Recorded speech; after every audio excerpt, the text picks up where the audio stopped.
Good evening, everyone. I'm your host, Jason Miles, and welcome to another episode of Beyond the Red Zone, which is kind of a sports spinoff of what we do here on This is Revolution podcast. As you know, I see nothing to the right.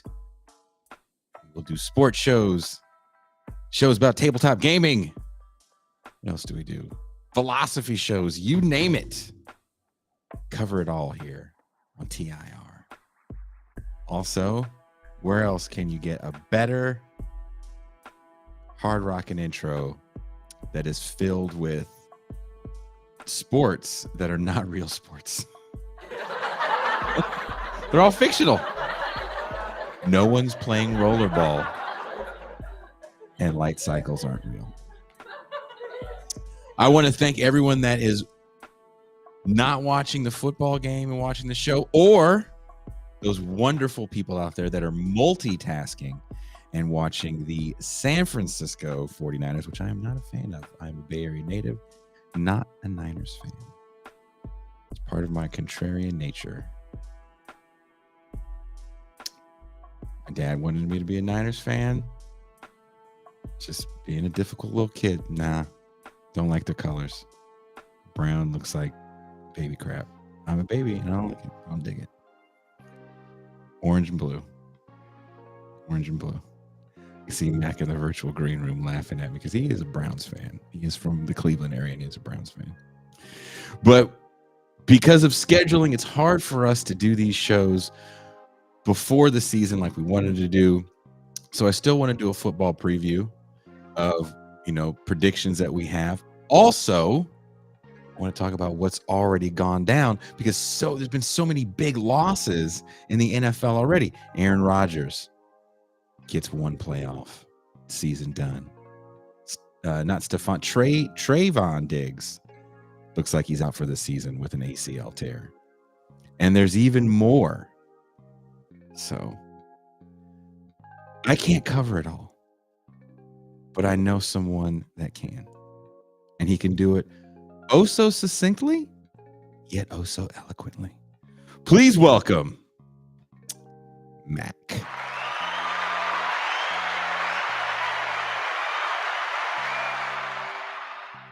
Jason, I just want to correct you. I'm not a Browns fan. Oh. Been a Pats fan since Tony Eason was quarterback. Speaking of Tony Eason, there is no draft that I have studied more in my 46 years of life on this earth than the 1983 draft. Oh, yeah. I think that is a fascinating draft. I think Eason had some good seasons. I definitely think, I can't remember the coach's name for the life of me. He hated Tony Eason. Oh, yeah. He didn't want Eason. And that was not the guy he wanted. Eason's career. And I remember that Patriots team. I remember watching that Super Bowl loss to the Chicago Bears.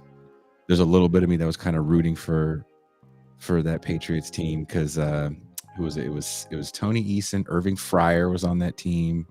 Craig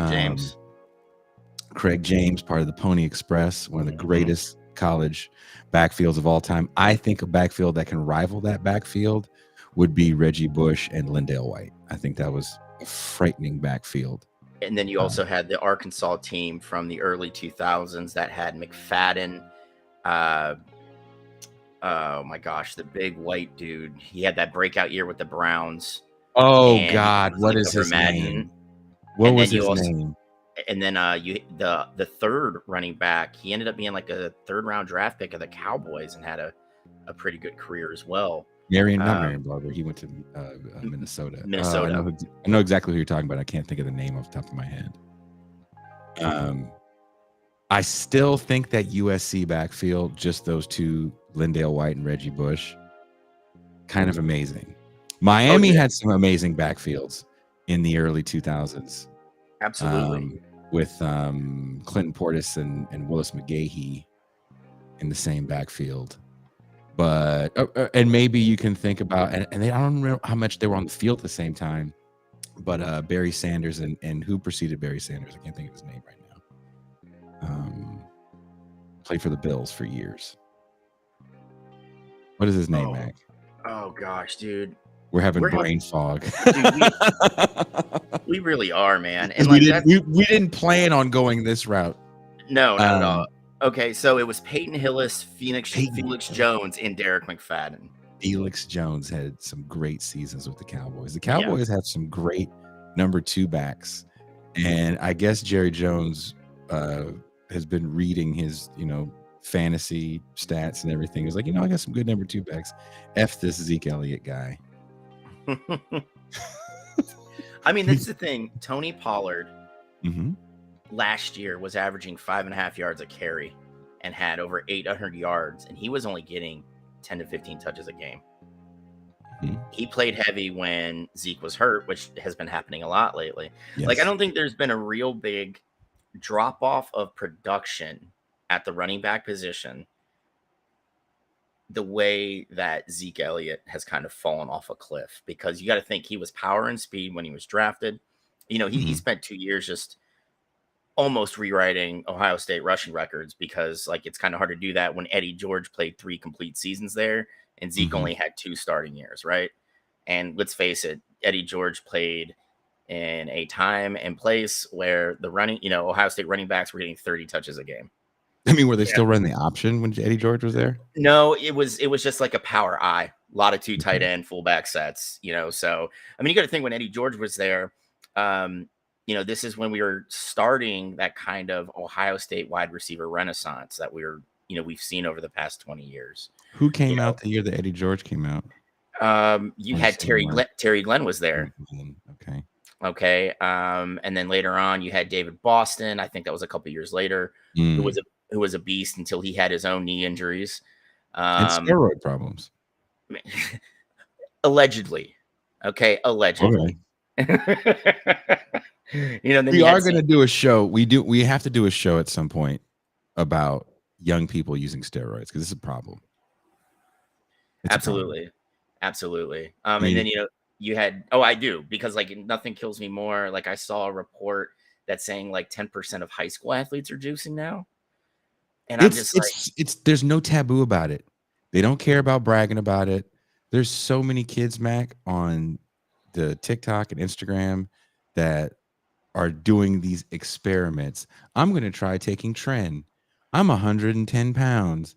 I can't bench 90 pounds. I'm going to take Trent. Well, why don't you try benching 90 pounds until you can, before you think that Tren is the way to go? Yeah, and stanozolol is the new big one, because it's harder to find, because it factors in human growth hormone into its actual formulation.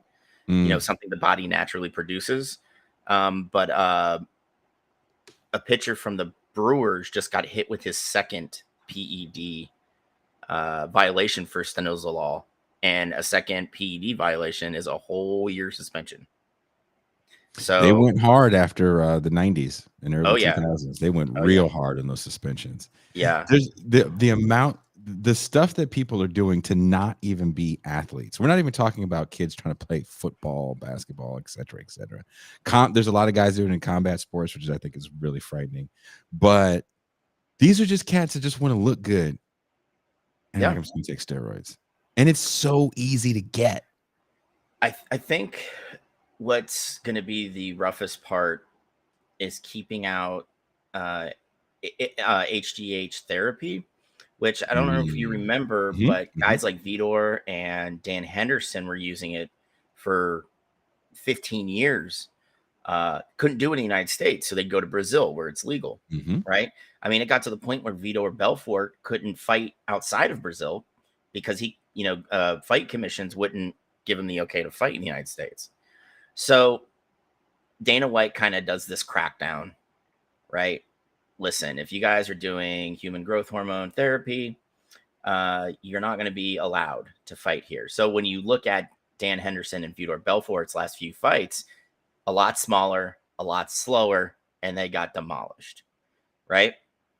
Well, UFC is trying to really expand their global footprint. Are they the top fight game in MMA? Absolutely. But you know where they're not big? Asia.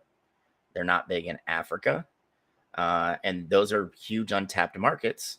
So if you think for 1 second that Fighters in One, which has a much stricter dehydration policy for weigh-in, much stricter than UFC, But if you think that some of those guys aren't on that human growth hormone therapy, like, come on, dude, you should see some of one's, like, because one has fights all the way down to 115 pounds for men. Mm-hmm. And those dudes are just fucking ridiculous for 115 pounds.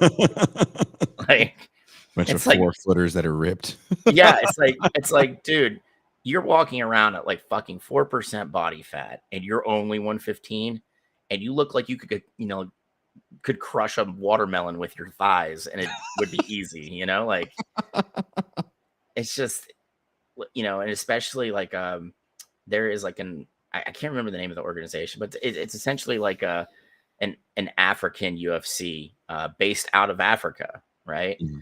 And they have like kind of like a fighter training pipeline. So like you start off with, people your age, and then until you get to the main league, and then it's, kind of like it is like, you work your way up the pecking order to get a championship, fight. But some of these guys, you're just like, you're 19 years old and you weigh 165 pounds and the way you look, that's natural. No. Like it's not possible. Like, you've heard me, especially during our boxing episode, sit there and go on and on about how much I love Bernard Hopkins. That guy like doesn't eat red meat and he doesn't drink alcohol. He doesn't consume sugar. And he was a light heavyweight champ at 50 something years old. But he looked like he weighed 175 pounds. Like, he got there through weightlifting and training and all that. Like he wasn't this hulking, like giant at 175 pounds. Like he was like lean muscle. But you look at some of these other guys, you're just like, no fucking way, dude. Well, there's also an industry where these kids can make, some of them legitimate money through being influencers. And that's kind of what we're seeing. And also with NIL deals, Shador Sanders is Deion's kid.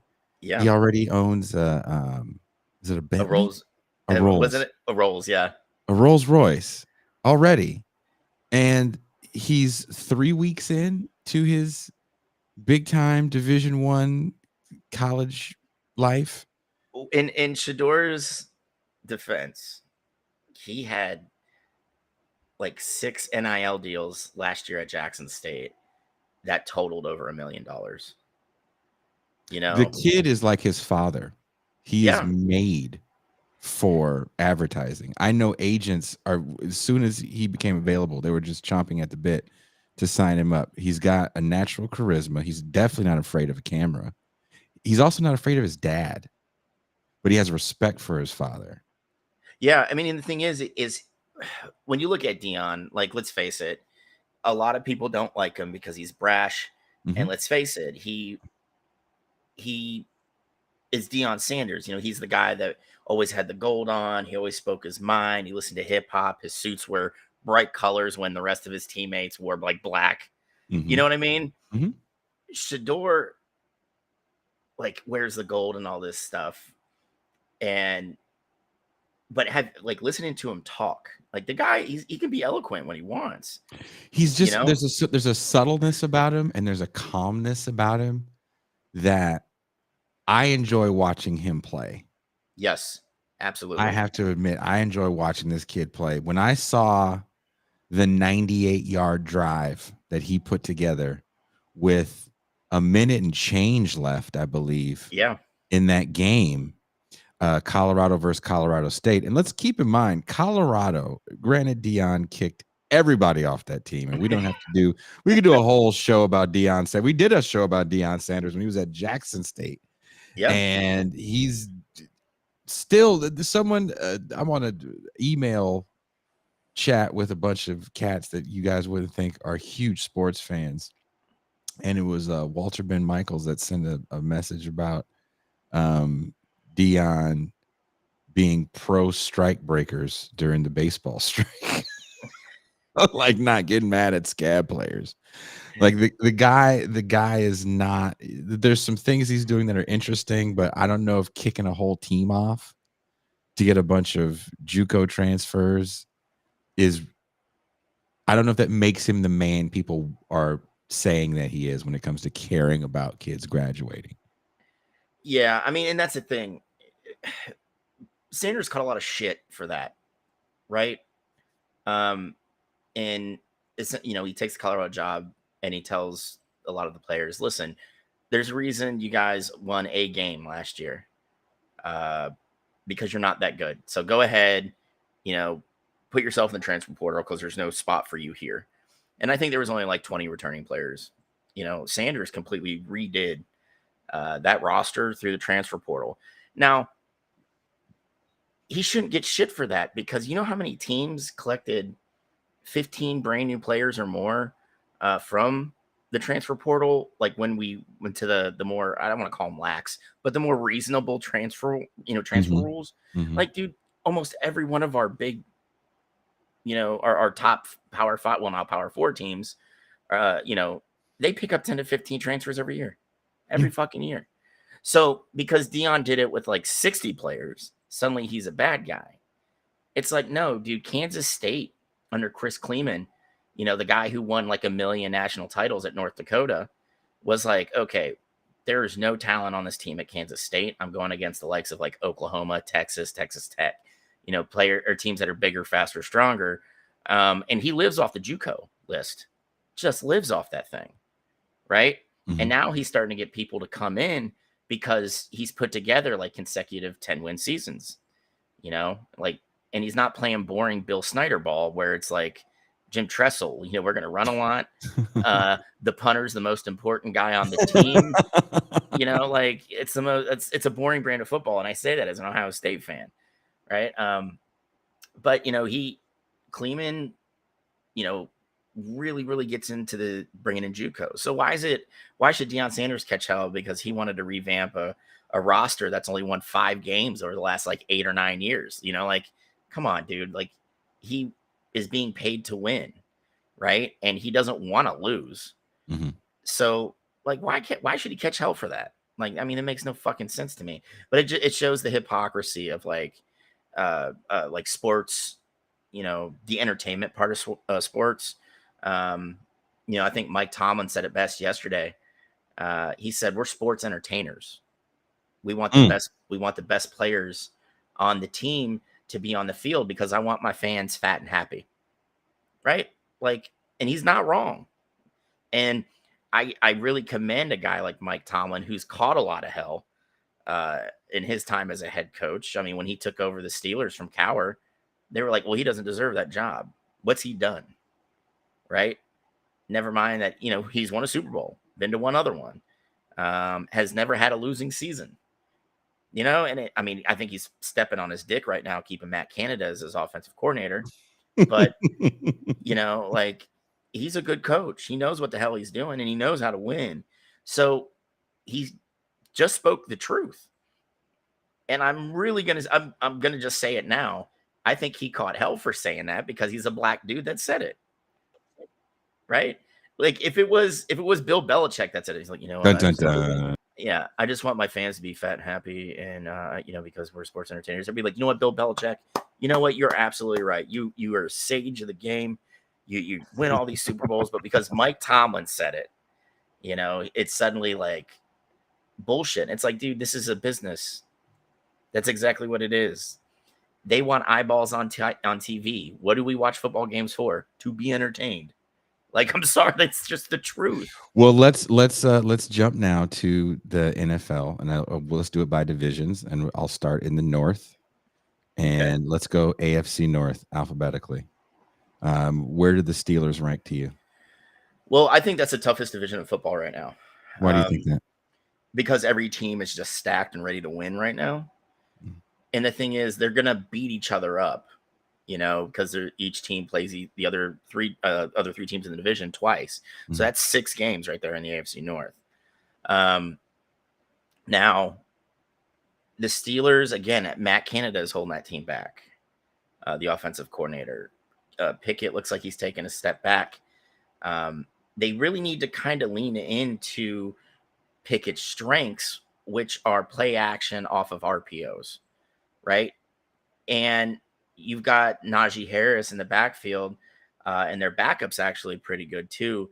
And I just don't understand why, you've got George Pickett, the wideout from Tennessee that really showed out last year, had a couple big plays so far this season. why you're not working RPOs into it and then letting him kind of option his own routes.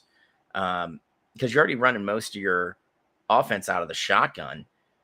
Give, Pickett a little time to make those calls, like make those reads, Mm-hmm. And even then, he doesn't have to be a burner for the RPO to work when he keeps it. True. It's very true.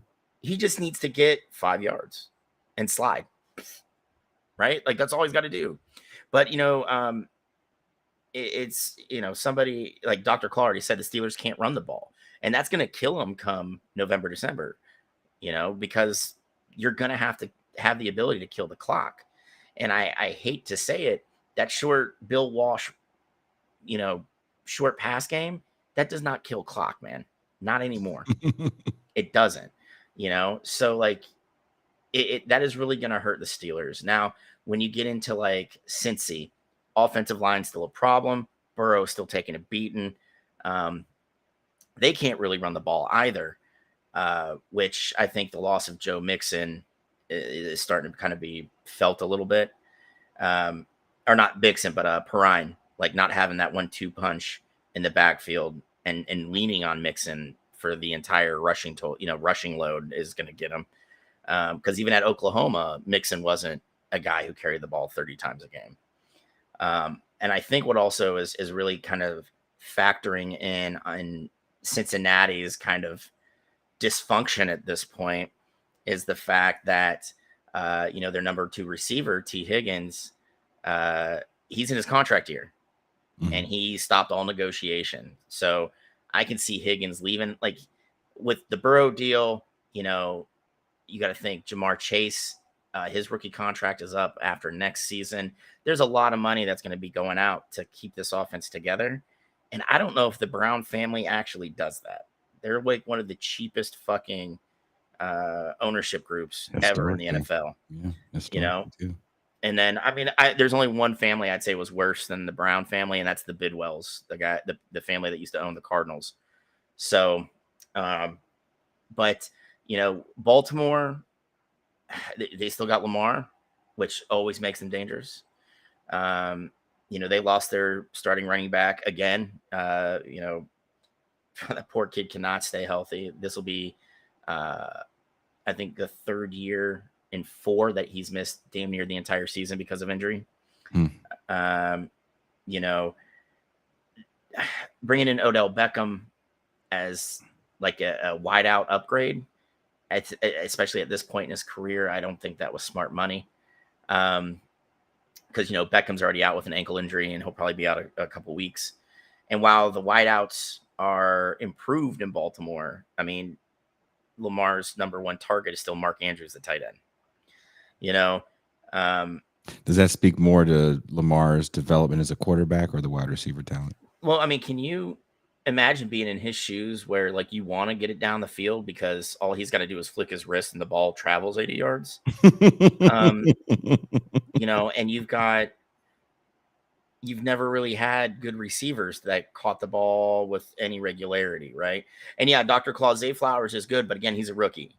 Rookie wideouts typically struggle in the NFL. That's just how it is. The route trees are different. The terminology is different, so like he's going to have his cornerbacks are stronger.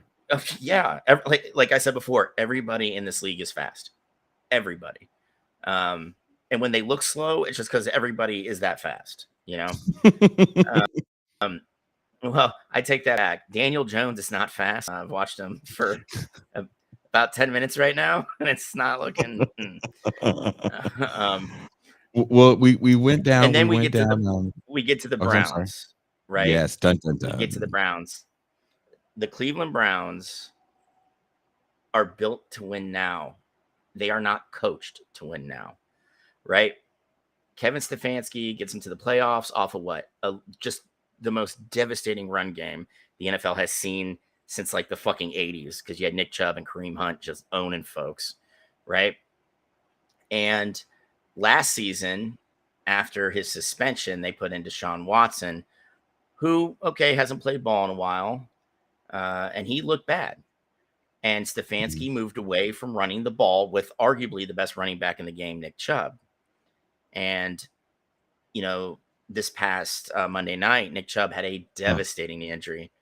And the sad thing is, this is the second one like that to him. The same thing happened to him at the University of Georgia, where he dislocated his knee, tore 3 ligaments, and they're saying that's probably what happened to him again. Right. But as far as everybody's question about Deshaun Watson, he looks gun shy. He looks like a guy whose best ball is behind him. Because he's floating balls that he wouldn't floated in Texas or in Houston, excuse me. He looks very hesitant when the rush gets to him, rather than stepping up in the pocket, delivering the ball. It's just, you guaranteed $230 million to a guy who hadn't played meaningful football in almost 2 years. And he looks like, I haven't played in 2 years. And, someone said that this is going to go down in history as the worst contract ever in the NFL. I think Scott Mitchell would like to. Oh, no. Scott Mitchell didn't get $230 million guaranteed. I mean, we have to adjust for inflation. Okay. Still, even with inflation, Mitchell's deal doesn't even come near $230 million. And honestly, Neil O'Donnell got a lot of money. Yeah. But again, this is before they actually built guarantees into contracts. So like Neil O'Donnell's contract, he was only going to get 50% of that. The number looked big because there was a lot of performance enhancements like pumped into it to get the number up. Right. And the thing is, Watson has no performance enhancers, in his contract. If he wins or loses, if he throws for 3 yards or 5,000, he's getting $230 million. And the thing is, say he just like the Jimmy Haslam, the owner of the Browns, is like, fuck, I made a huge mistake. He can call his peers, the other 31 owners, and we'll say there's 12 other owners that do not have a QB. He can call them up, and they're going to be like, no, man, hard pass. Because because he looks like hammered dog shit right now. And on top of that, he's guaranteed $230 million. And do you think he and his agent are going to tear that up to move? Hell no. Who's going to get rid of that deal? So the Browns are in a little bit of quarterback salary hell. Yeah. Yeah. And here's the funny thing, because of all the adjustments other players made, the Browns have the second most salary cap space in the NFL right now. And didn't Amari Cooper get hurt too? No, Cooper's still going. He's having Cooper, just the man knows how to thrive in the face of mediocrity. Bad quarterback play. Mediocre quarterback play. Yeah. So Cooper's going to get his touches. He's going to get his numbers. Now, what I really, really dig about what the Browns have done was bringing in Jim Schwartz as their defensive coordinator, because the Browns defense has looked good, really good the last, 2 weeks under Schwartz, and that they're only going to get better. So that'll keep them in it. But ultimately, I think Cincinnati wins the division. Baltimore gets a wild card spot. If the Browns keep playing defense like they do, because you got to think there's 4 wild card teams now. So the Browns could easily get one. It's going to be an ugly season. Even bringing Kareem Hunt back, I can see the Browns winning a lot of 16-13 games. It won't be pretty, but a W is a W. So, but yeah, I think the AFC North is probably the toughest division in football. Let's just switch to the NFC North. What do you see there? Chicago. I'll tell you who I like out of the NFC North, and I was very heartbroken they lost that game in OT. I really enjoy watching the Lions play because I think Jared Goff got so shafted in LA. I really believe that he could have taken that team to a Super Bowl as well. I don't think there was anything Matt Stafford did that was special. I don't think Goff was built for McVay's system. With Dan Campbell, he plays a shorter field, a lot of running, but Goff looks comfortable. He looks very comfortable in that system. The dude, he looked great when Gurley was there. They went to the Super Bowl. Yeah. Well, and that was also one of the worst Super Bowls I've ever seen, Yes. and my team won. Yes. Yes. What was it, like 16-3? What was it? 12-3? Yeah, it was horrible. It was like, ridiculous. oh God. You know. But yeah, back to the Lions and Dan Campbell. Yeah, but I like what Campbell and the front office are gonna do, and what they are doing. I thought they've drafted much smarter. Amon Ross St. Brown is awesome. So I definitely think this is Detroit's division to win. I'm not saying anything about the Vikings. That team is never going to win with Kirk Cousins. Wow. You don't like the Bears. You don't like that? Yeah, I not at all, Kirk. Sorry, bro. The Bears, honestly, that offensive coordinator's got to go.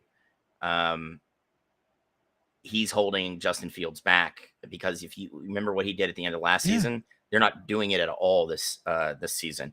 No RPOs. They're expecting him to like get the ball down the field. I got it. You got a number one receiver now. But isn't this what we talked about months ago? That there was a shift for these younger quarterbacks that were coming in that were playing in spread systems, where instead of putting them in systems that they knew nothing about, all of a sudden we're gonna make, maybe Kaepernick is where we really see it. Yeah. We're gonna make it work with what you do. And Kaepernick thrives in that system and has some, really a couple great years in San Francisco, and then everybody's thriving in that. So maybe it starts with Michael Vick, because Michael Vick got some freedom somewhat. Yeah, and you got to think Vick, though, when he was drafted, his first year in Atlanta, his quarterback's coach made his reads for him. Right? Vick was not good at that, because at Virginia Tech, he would make one or two he would check down to a second receiver, nothing's open, he takes off. Right. And he was so good. He was playing backyard football. It was Baker Mayfield. Not Baker Mayfield, I'm sorry. Johnny Manziel. I can run around, make an amazing play. Yeah. But as we saw when his speed started to go because he took all those lower leg injuries, Vic turned into a pretty serviceable quarterback. And I think it says a lot about him. How fun was it to watch in Philadelphia with Deshaun Jackson? Oh, dude, it was so good. And you got to think that's when he learned how to put some touch on a pass rather than just releasing it from a cannon. So that was John Elway's problem for the first 5-6 years of his career. Couldn't throw a screen pass. Yeah. That's the thing. And look at the first 5-6 years of his career. He had a pretty good receiving cast, and they all hated him because they broke so many fingers, because he would just 80 miles an hour with the goddamn football. Yeah. Fields can make intermediate throws. He can make deep throws. But the thing is, he's only averaging 4.5 air yards on each pass, which means he's not throwing deep, but he thrives in positions where the defense is on their back foot because they're expecting him to run, right? And because the Bears have really gotten away from called RPOs where he can, pull it back from the running back and take off, the defenses aren't worried about it. So they just rush 4, drop back, 5, and double cover DJ Moore. So now, I wouldn't call fucking Chicago's wide receivers a robust group. So outside of Moore, if you can't get separation, who the hell are you throwing to? Well, can I ask you this question? Of course. How can I phrase this? I've been thinking about this a lot. I watched a little bit, so it's hard for me to watch games because so much stuff is blocked in this country, in Mexico. And I have to use VPNs and all kinds of other stuff. Oh, yeah. So I can't see local games, which would be local to me in California. But I did get to see the end of the Panthers game. So I got to see a little bit of Bryce. What's his name? Bryce Young. And I like that kid at Alabama, and I hate Alabama quarterbacks. I think they're trash. But outside of Joe Namath, Tua is really, I like watching Tua play. Okay, you got me on Tua. F you. If that man can learn how to take a hit, he's going to be amazing. Poor kid. But he's got one more hit in him before he comes out talking like Reverend Jim from Taxi. Exactly, right? And the thing is, it's like, if I'm Miami, I'm putting bubble wrap. I'm wrapping him in bubble wrap and then putting his pads on. I Right? watched that bowl game, the championship game. I was there when I was working. Oh, and you have Jalen Hurts too. I love Jalen Hurts. He's all right. But Oh he's an my Oklahoma gosh. quarterback. He's a Bama quarterback. Stop it. He was cheering Tua along at Alabama.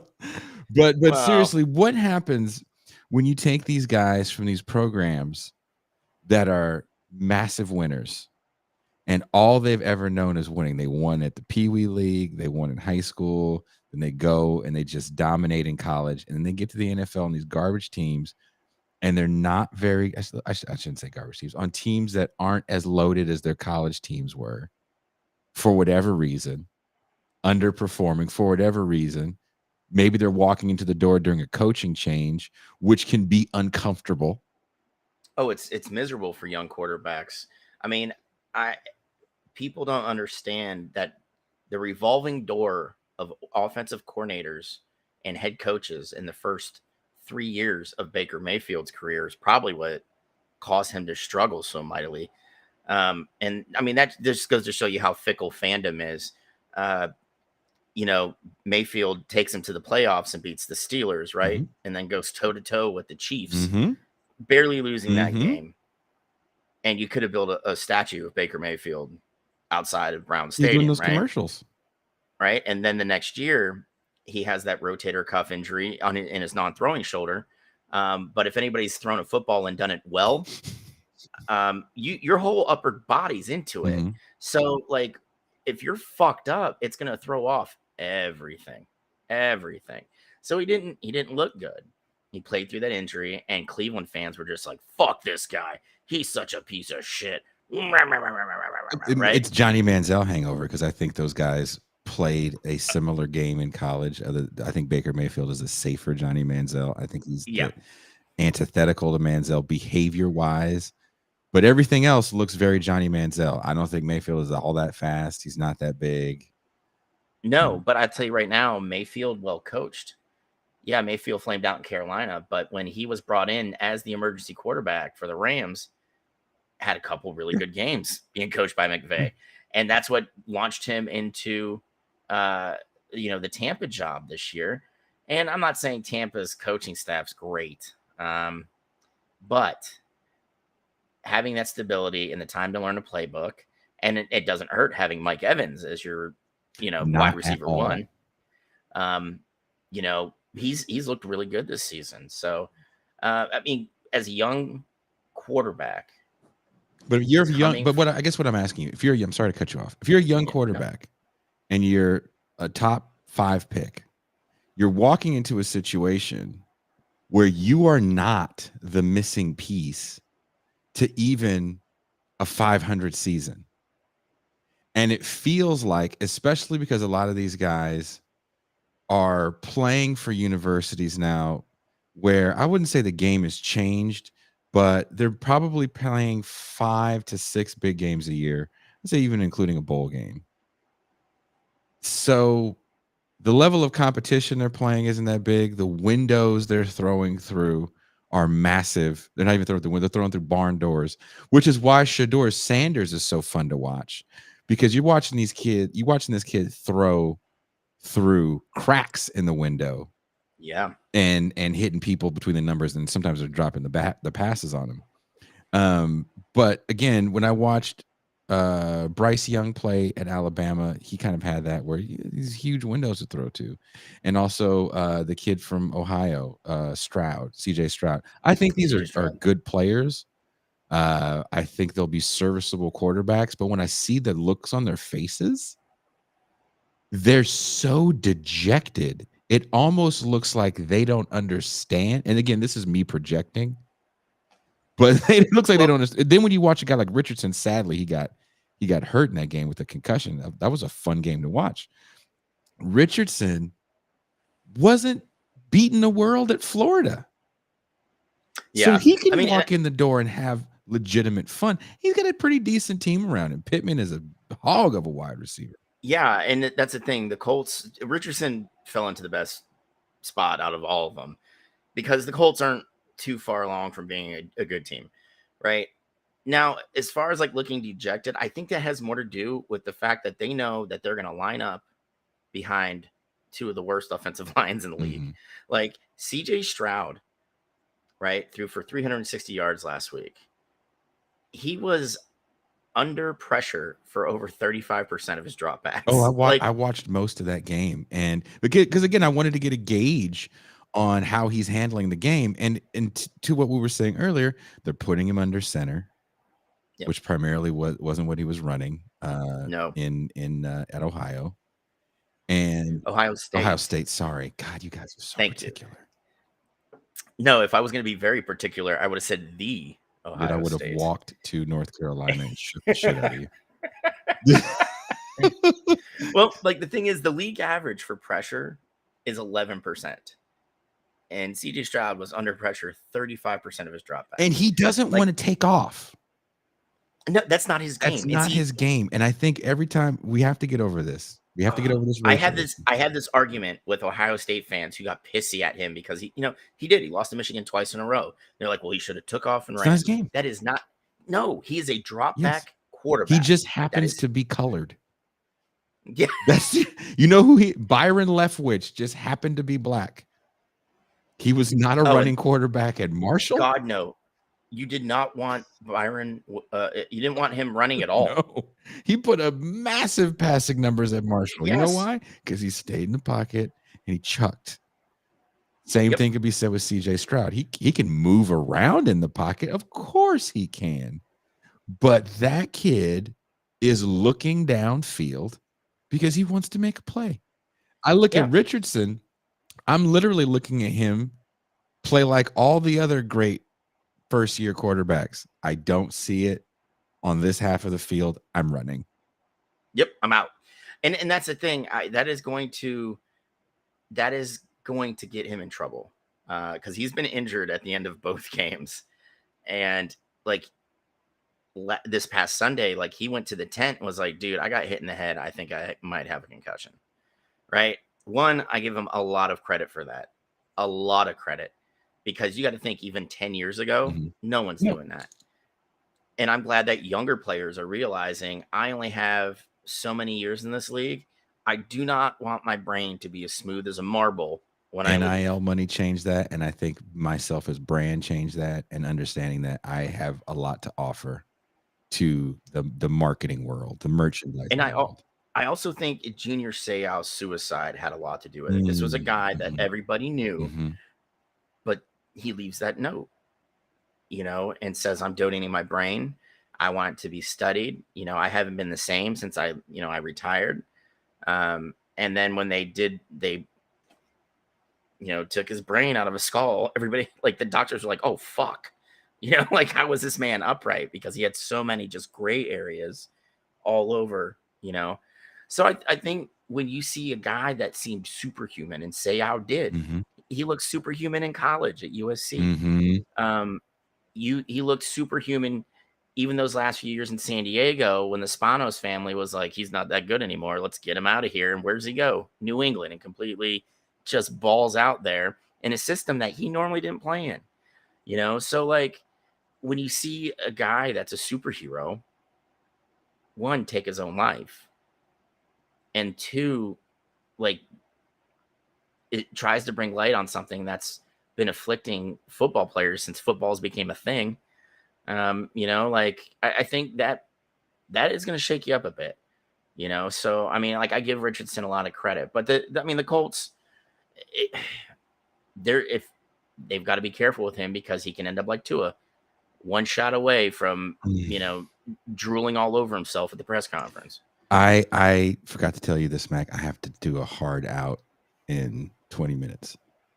Okay. So I still want to. We're going to keep going through this.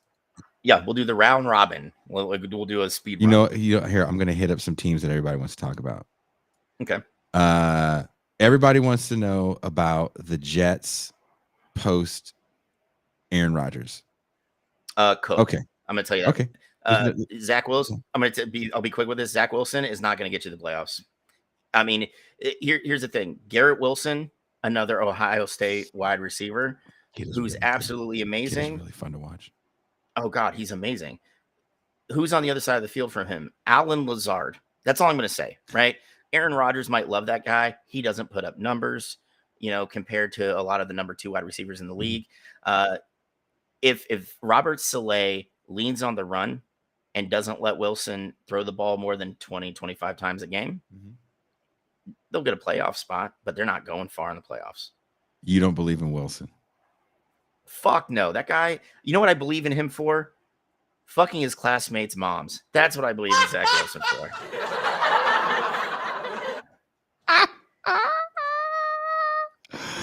The Miami Dolphins, who my Denver Broncos have to take on. Miami Dolphins, in my opinion, are the most frightening team in the NFL. The Niners and the Dolphins, to me, are very scary.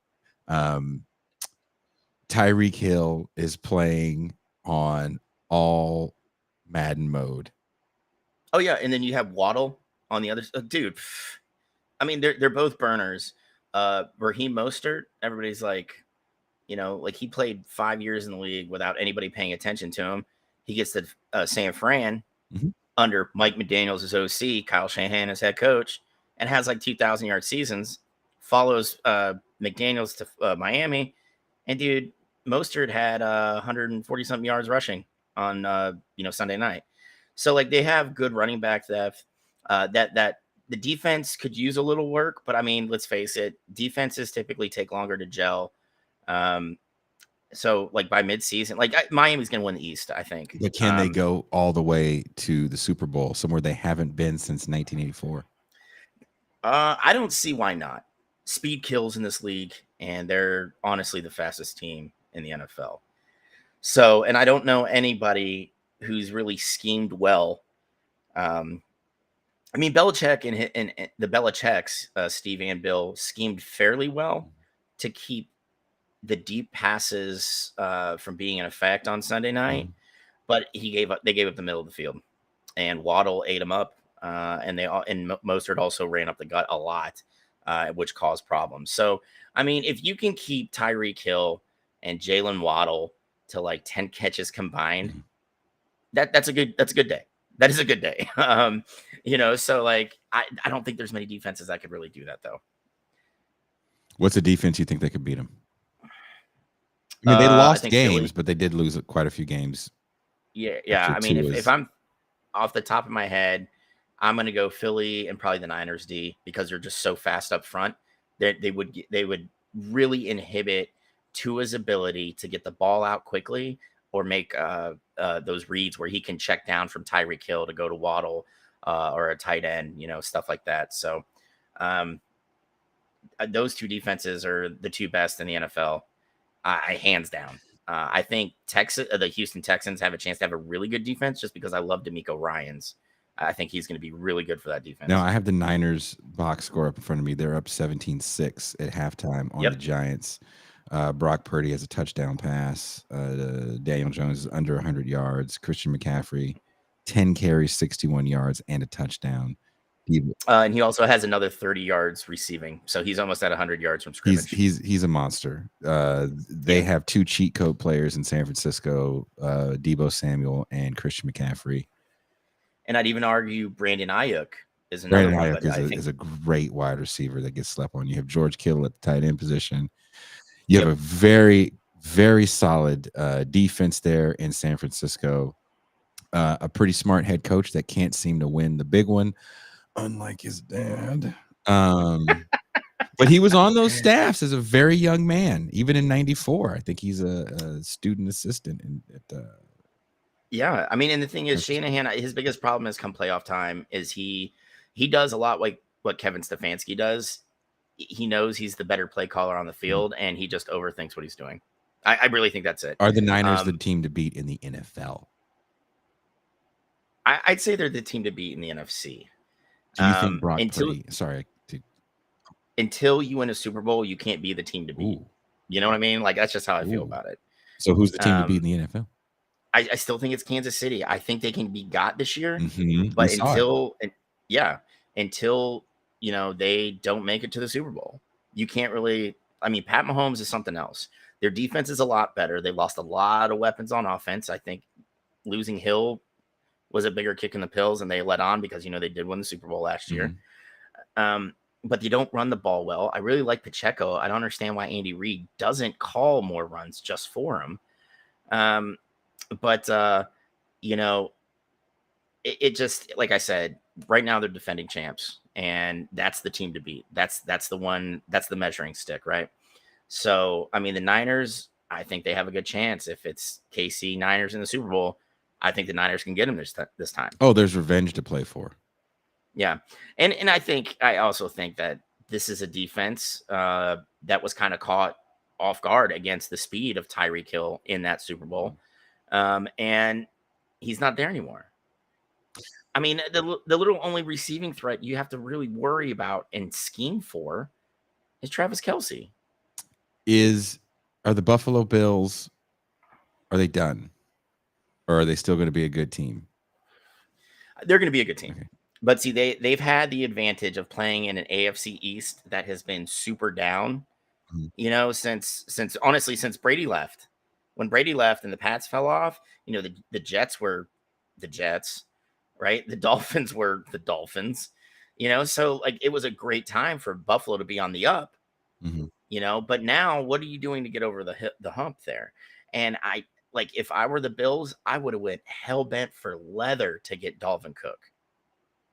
They need a stout running back. They have his little brother, but is he going to solve your rushing problems? Fuck no.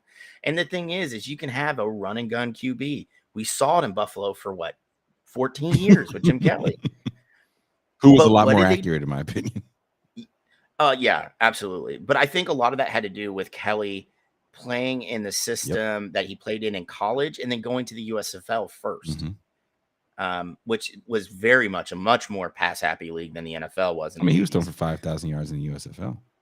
Oh yeah. I think it was 5,200 his first full season there. But what did they do well in late November, December, going into the playoffs in January? They ran the fuck out of the ball. And Jim Kelly lived off play action with Thurman Thomas. That's the running back we were looking for that played with Barry Sanders. Right? So like, it's just, I don't understand what Buffalo's doing. Their defense is good. You got a franchise QB in Josh Allen. You've got a franchise wideout in Stephon Diggs. Your wide receiving group is pretty good. And you just drafted a fucking stud tight end out of Utah, right?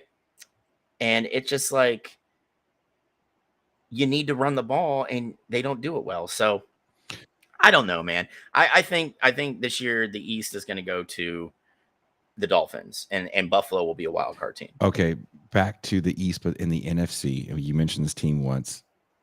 Are the Philadelphia Eagles for real? Yes.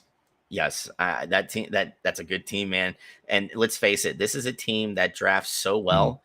They that defensive tackle that they drafted from Georgia, like, you just went to his fucking Super Bowl, bro, and you're drafting 19th. Like, they've done so well moving people out to get picks in to keep the player rotation young. And dude, that defense is fucking spot on. I love Jalen Hurts. I like what they do on offense. Can we just admit he's great for the city? Oh, goddamn, yes. Jesus. And on top of that, with the wide receiver group they have and how well they run the ball, it's just absolutely nuts. Thank you, Dr. Call. Jalen Carter was the name of the tackle. But, like, dude, his first play in preseason, like, dude literally just shrugs the block off and hits the running back for a 6-yard loss. The first time he suited up in an NFL game. And he's held his own in regular season. So it's like, this is a story of the rich getting richer. So Philly is going to own the East for a while. Can Dallas rival them with a healthy Dak Prescott? And I saw this meme. I don't know if I sent it to you. It said, this is what Zach Wilson was saying on the sidelines after Aaron Rodgers got hurt. And if you remember that white lady in the airplane that was like, that motherfucker there is not real. And so it's that woman's face on Zach Wilson's body. And the person they're pointing to is Micah Parsons. Yeah. I mean, the thing is Parsons is amazing. But losing Diggs it's gonna really, really change what Dallas does on defense. And the sad thing is Diggs tore his ACL in practice. Oof. So it's just like that is a huge loss because, Diggs is a guy that shuts down a whole side of the field. Fun to watch. Yeah. Makes that team fun to watch. So they're going to have to scheme differently. And I don't like Dallas's defensive back depth, like at all. Mm-hmm. So I don't know how they really bounce back from this. It's going to be a good team, but let's face it, when you play in a division with the Giants, who should never be on TV again this year, they're making this game close against the Niners. And we were talking about first and 10 at the Niners. Oh, sorry, the Niners got the ball back. Yeah, but we were talking about this before we even started. Purdy is floating balls. I think, like he had a surgery that pitchers get that take them a year to recover from. Tommy John? Yeah. He had his ulnar collateral ligament replaced. This is the thing about the Niners that I don't care what anyone says. It's hard to take a former number one that's bounced around because it's not about what coaches say. It's about the public opinion. Yeah. That's really what this is. It's about fantasy stats, public opinion. That's what matters. That's what gets the heat on you, right? Darnold outplayed those quarterbacks in the preseason. And it's because I don't care what you say. I think he's a better quarterback than Brock Purdy. I think he's got a better arm than Brock Purdy. I don't think he reads a field better than Brock Purdy. I don't think he moves around in the pocket better than Brock Purdy. Oh, you are tripping. No. You are tripping. Against Brock Purdy, we haven't seen Brock Purdy really face pressure. Against first-team defenses throughout his career, and every stop Darnold's had, New York, Carolina. What was his offensive line looking like in New York when he was My man gets deer in the headlights. He was getting, why'd you cross your he was getting the crap kicked out of him in New York. He went to a no-win situation in Carolina and actually did okay in Carolina. Okay doesn't win games though, bro. Yeah, he did win some games. In Carolina, dude, they were under 500. I don't even know how many. And on top of that, he got benched for fucking Baker Mayfield. You know what? I'm going to go old school. There was a man that bounced around a little bit. He was a top draft pick coming out of Stanford University, won a Heisman. And it wasn't until the end of his career in Oakland that he won 2 Super Bowls. The last 2 that team has won. That is Jim Plunkett. Jim Plunkett, yes. And if you would have told anybody after Jim Plunkett went to San Francisco, or after he went to New England and flopped. Yeah. And then he went to San Francisco and flopped, which was going to be his homecoming. He goes to Oakland and is still a backup. Mark Wilson is supposed to be the answer in Oakland. Yeah. If you look at his stats for the year, he doesn't pass for a ton of yards. But it is Jim Plunkett that leads those Raiders teams to 2 Super Bowls in 3 years. I'm not saying Sam Darnold's going to lead the Niners to 2 Super Bowls in 3 years. I'm just saying don't be surprised if he comes in and wins some games because he can do something that he hasn't had the chance to do probably since high school. Where did he go? Matter Day? Probably since he was at Matter Day, which is he's got Christian McCaffrey, Deebo Sam. Name the weapons he had in New York. Listen, he had exactly. You got to really think about it. He had Robbie Anderson. All right, that's who he had. He also had him in Carolina. This guy has something he never had before in his NFL career, and that's a coaching staff that believes in him and people that can play around him. Well, he's not going to have to force the ball. The thing is, he doesn't have the support of Shanahan, so we're not going to. Why does he have a team? Because ownership wanted him. They have to have somebody there. Look, as a backup. You don't want to admit it because we all know Sam Darnold looks like every bad guy in an 80s movie. Oh God, you know who he looks like? The South Africans from Lethal Weapon 2. But sir, you're blick. Yeah. And now we have to bring up a picture of Darnold because we have to go back into Marcus's theory. Does Darnold have lips? Because if he doesn't, we know what he is. A racist. Sam Darnold looks like his first words were the N-word. There's Sam Darnold. He could be the nicest guy in the world. He could be the most like anti-racist dude in the history of anti-racism, or he could be the bad guy in Lethal Weapon. I found a picture of him. We're going to share the screen here. So for the people viewing, bam, every picture of this guy is not helping him. No, dude, and he doesn't have a top lip. Sam Darnold. Not a fucking dude. He's got half the lips he's supposed to have, Jason. Sam Darnold. Wait, where's this picture right here? Sam Darnold looks like if white privilege. Like, what does white privilege look like? It looks like Sam Darnold. Yeah, it does. What's the when you look up white privilege in the dictionary? There's a picture of Sam Darnold smugly looking at you with a football. But I want you to get used to this picture because you're going to be seeing it by week 5. You're gonna be seeing Sam Darnold right. On the sideline doing this.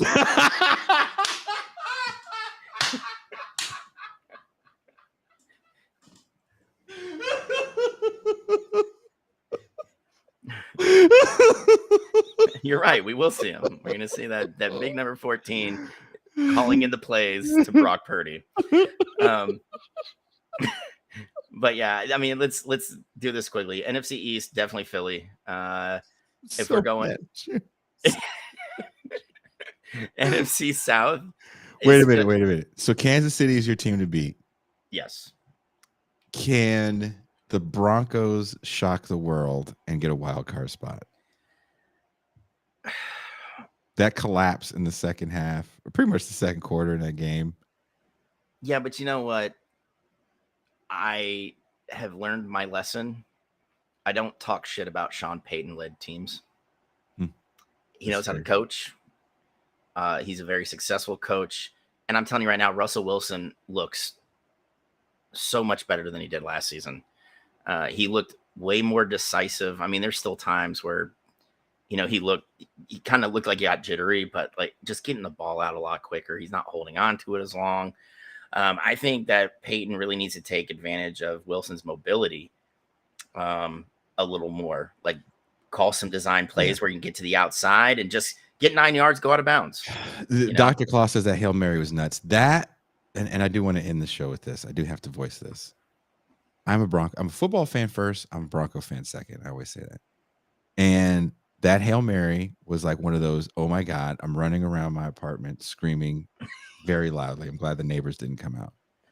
And the next play, to watch the mugging of Cortland Sutton. Yeah. And even look at the coach for the Commanders, Ron Rivera, waiting for the ref to throw the flag. Everybody was waiting for the ref to throw the flag. And why is there no flag? Every official gets a grade after every game. It's a horribly efficient game on both sides. Every official in that game got like a what you would call, like, it would be like a C or lower for that game. And the thing is, those grades dictate what games they get to work and call. So like at the end of the year, if your grade isn't a certain number, you can't work the playoffs, which means you're not getting paid extra, So like, if I'm the fucking refs, man, if we're talking like holding calls, I'm ignoring a lot of them because there's holding on every play between offensive lineman and defensive lineman, unless it's egregious. But when it comes to like pass interference, man, fuck you. If you fart in the wind wrong and your pinky just gets caught on a jersey, I'm throwing the goddamn flag, right? And you can piss and moan at me later. You can challenge it. We'll go, do the replay. And if I'm wrong, I'm wrong. That doesn't count against the ref, But when he misses an egregious play, like, I don't know, Cortland Sutton almost getting butt fucked with a fist, because this guy was all over him. Over him. Like that's an egregious miss. That's not maybe overreacting a bit. That's just completely missing a call that changed the course of the game. So yeah, it broke my heart because I saw that team do something they hadn't done in a while, which is score 30 points in the game. Yeah. First of all, they came out like gangbusters in the first quarter, and then they kind of, I don't know what happened in the second half. I don't think Sam Howell is that great of a quarterback. I agree with you. I don't think so either. I don't trust North Carolina quarterbacks, and whoever drafts Drake May, I think you're going to get the same thing as Howell and a couple, old Mitchell Trubisky. Like, where is he at now? Oh, is he still in Pittsburgh? Back up in Pittsburgh. Yeah, he's in Pittsburgh. I watched that game and I just felt really let down by the defense, and I still miss Von Miller. I know it's been like 4 years. Yeah, I still miss that presence. It's a depth issue at this point. But Randy Gregory is not bad. No, and I think what is really hurting that defense is moving Bradley Chubb to Miami. They don't have a dominant pass rusher off the edge now, but they did get a first-round pick out of it. So, pick your poison. I think things are you're going to have to give Peyton this season and next year because he's going to completely revamp that roster. His strength and conditioning coaches are some of the best. And he also builds a pretty deep roster, typically because he and his front office always take the salary cap to the very brink of usage. So the Jason Miles of linebackers. But I know you got to go, Jason. In big spring football news, there will be a merger between the USFL and the XFL. To be a developmental league for the NFL? No, they're just going to merge. There will not be 2 spring leagues anymore. There will be one. Called the UX. The details are still being worked out. The only thing they've worked out so far is that the games will be split between Fox, which owns the USFL, and the XFL and ESPN, ABC, because they carry the XFL game. So there should be more stuff coming out. I'm still a big fan of spring football. Having year-round football, I think, is kind of a beautiful thing for a fan like myself. Oh, dude, I'm the same way. I watch it all. Yeah, I watched USFL, XFL. I watched the Canadian Football League. When the Arena League was on TV, I watched the shit out of that. You know why he does that, people? Because he's from a small market. Ouch. We all can't be from the Bay Area.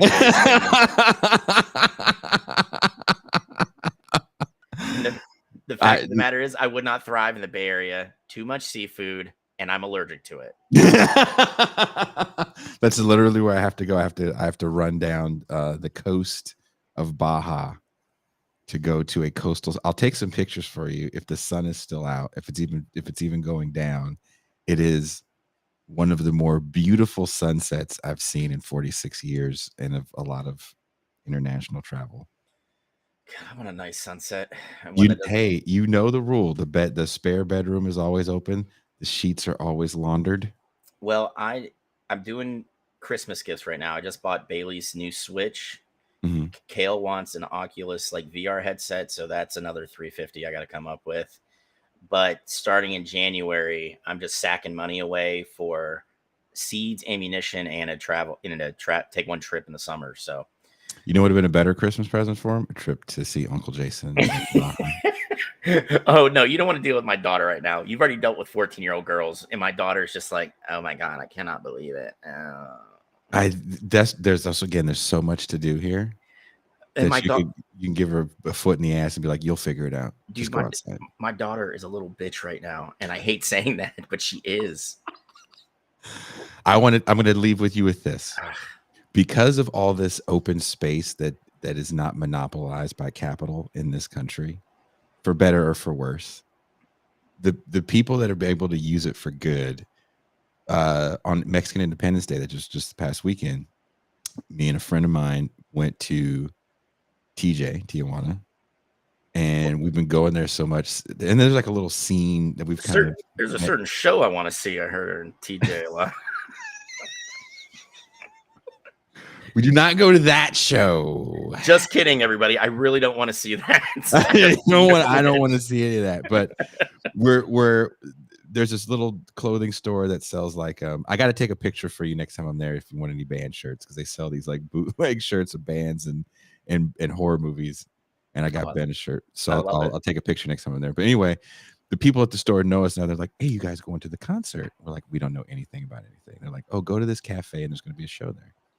So we find this cafe. It's a normal looking cafe, right? And like any cafe you've walked into where you live in North Carolina.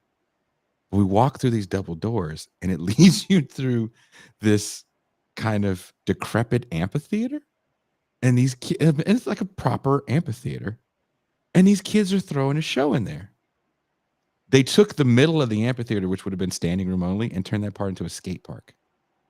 That's so rad. That is so rad. But it's a family thing with the punk metal community. So there's dad going off the ramps and the rails. His daughter is behind him. That's got to be like a little bit younger than your daughter. There's little girls with all the pads on learning how to skate. Little boys learning how to go off the ramp. I'm not trying to be funny. It's all the way from like grandparents to teenage kids, and there's bands, older bands, young bands, and they're just playing. These people put lights up. There's food vendor, and it's like this massive amphitheater. That is. I'll show you some pictures from it. It was so fucking cool. It was so cool, and I looked at my friend and I said, we could never see this back home because you couldn't have this much space and someone not be taking it up for something, a parking lot, apartments, whatever. And these kids find any open space they can and they throw shows. The vibe is super peaceful. There's mosh pits and like all the things you would see at any other underground show. But like when I say, if you were to bring your kids here, this stuff tends to go on like every weekend. And it's just so much fun. So much fun. Well, you'll have to let me what place serves chicken nuggets, because right now that's all my daughter eats. 14 years old. Don't worry. It will not touch anything but nuggets. I'm like, kid, I'm gonna like throttle you.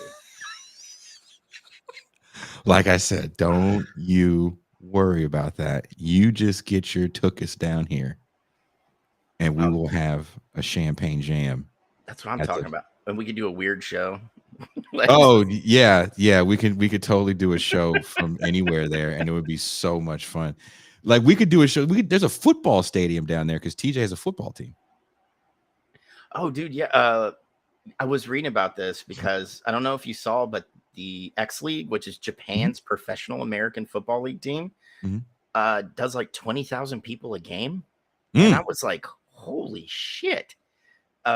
There's a new European League of American Football that did a deal with the NFL. So they used like old, NFL Europe teams. They use all their, like, there's a team in Barcelona called the Dragons. Yeah. From the early 90s renditions, right? And their league average is like 12 to 15,000, depending, like outside of Germany. Germany, they cram 30, 40,000 people in, football's a thing here. Like there's kids on the weekends, they have to raise money for sports here. On the weekends, there's kids that come out there. They have their football unis on, and they stand out and they sell water for like 20 pesos, which is like a little over $1. And they're raising money for their football leagues because there's all the high schools here do football. So we could actually kind of F around and have some fun. The invite is open. Yep, I already paid to get my passport updated, so I'm just waiting to get it back. And I'll get the money together, dude. I'll send you some video from the place. I took video when I was at the thing. Just start, getting in your daughter's ear, like, hey, honey, I know the Switch may seem like the right present, but these memories are forever. Kale, that would work with. Kale likes doing stuff. Bailey is 14 and wants stuff. Just like her Amazon wish list, my ex was telling me it's like 600 items, and I'm like, oh Jesus. I was like, what the fuck? How does she think we're going to get 10 off that list? All I can tell you, Mac, is that someone has horses that have been out, and I went on my run today, and I always look at the horses and kind of wave. And today, because I think I always relate to everything by where I grew up. So I'm like, these hood ass horses. So the horses just like, hey, that's that motherfucker always be taking pictures. Hey. It's just like the ghetto dog. And so the first time in my life, because I don't know I don't know. And the horses are supposed to be like these pretty majestic things. Little small 7-year-old children draw them in class, and they're supposed to be sweet creatures that want to hug you. These horses, they could be nice, but they seem like some niggas. And so the horses I'm taking pictures, Mac, and I'm like trying to get in, and the sun is coming through the clouds because the marine layer just left, and I'm trying to get close. And the horse looked at me. I shit you not. He looked at me, and he looked at the other horse, and he did this. And them niggas started following me home.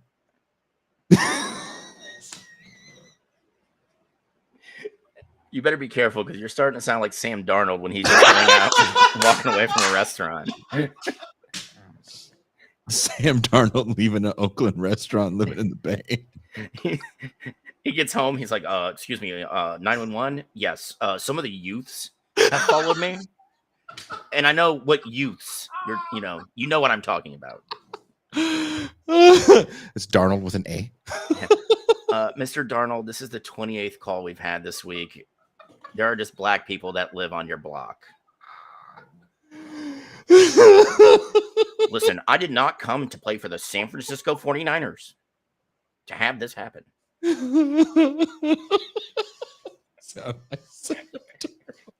I turned right into Sam Darnold because the horses started following me, and then my neighbor has these people that do work around his house, and one of them had a hose and saw me, and then the horses, I shit you not, they saw me, like started looking back at him, and they saw my friend's neighbor, and then they just kind of like turned sideways, like, oh no, we get that motherfucker, we gonna catch him slipping again. So because horses can kick the shit out of you, can't they? Oh yeah, dude, my uncle raised Clydesdales for Budweiser. I used to have to like clean out their stalls and like feed them and shit, and they respond to commands. And the thing is, I was cleaning out a stall one time, and the biggest one they had just puts his left back hoof right on top of my foot and doesn't move. Looks over at shoulder like, bitch, I got you. Looks forward. And I'm giving the command to step right. It's step G for right and step Ha for left. And I'm like, step G. And I start screaming. I'm like, step G, you know. And I'm there for like an hour. And my uncle comes out and he's just a big dude. He's like, what the fuck is going on here? And like, you could see my head above like the stall. And the horse is just sitting there eating. And he responded to my uncle's voice and just started like shaking its head and all this stuff. And then my uncle was like, why? What are you doing? And I'm like, I can't move. And he's like, why? And he looks down. He's like, oh, yeah, that'll do it. So he like bends over and like just start trying to like lift up. Because typically if you start pulling up on the bottom part of their leg, they'll just lift it. This horse wasn't having it. He just digs in. And I'm sitting there like, oh, will you please stop? Like, and finally he gets into a move. And I'm like, hey, Uncle Jimmy, I'm done. He's like, yeah, you should probably go like ice it. I couldn't get my boot off for like 40 minutes because my foot had swollen up so bad, right? My whole foot was bruised, and I was throwing shot and discus in track. And I tried throwing the next day, and my coach was like, what is wrong with you? And I had no shoes on because like I couldn't get my fucking shoes on, right? And he's like, what's wrong with you? You can't throw shot or disc in sandals. And he looked at my foot and he was like, oh God, what happened? He's like, what happened? Did a horse step on you? Yeah. I was like, it was a fucking horse, coach. And he was like, oh yeah, that's no good. I'm like, yeah, no kidding. He's like, well, you're gonna need to go put shoes on so you can practice. We got to meet this weekend. I was just like, oh God. Grin and bear it. Yeah. And that's why I'm terrified of these ghetto ass horses that's just roaming around the hills of Rosarito, punking adults. Well, first off, you shouldn't trust any horse. That's how I feel about it. They're giant. They can kick you into oblivion. And I don't trust anything I could ride.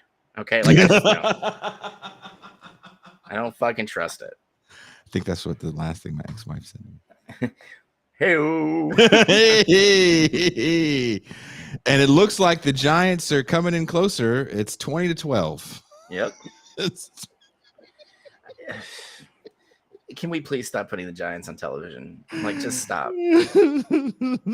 Like, Purdy is floating balls that should be catchable. I get it, right? But, dude, the Giants are just so inept. I kind of feel bad for Emma just because she's a Giants fan and has to watch this. Fan. I haven't talked to Emma in a minute, and you know she won the league, so Emma has a TIR hoodie. Yeah, because she won the league, and so look, thank you so much, Mac. We will be back. Oh, no rhyme intended. To talk more sports. This is always fun. Thank you, everybody, for checking this out. Drop a comment. I want to see who you guys think are your picks to win the Super Bowl. Let Mac and I know in the comments. I'm sure Mac would love to give you a 5-paragraph response on why you're wrong. Or just a simple word like I disagree. Or shit, you know, and I'm using that to describe the Giants right now. Shit. Well, thank you guys, and we are out. Go Buckeyes.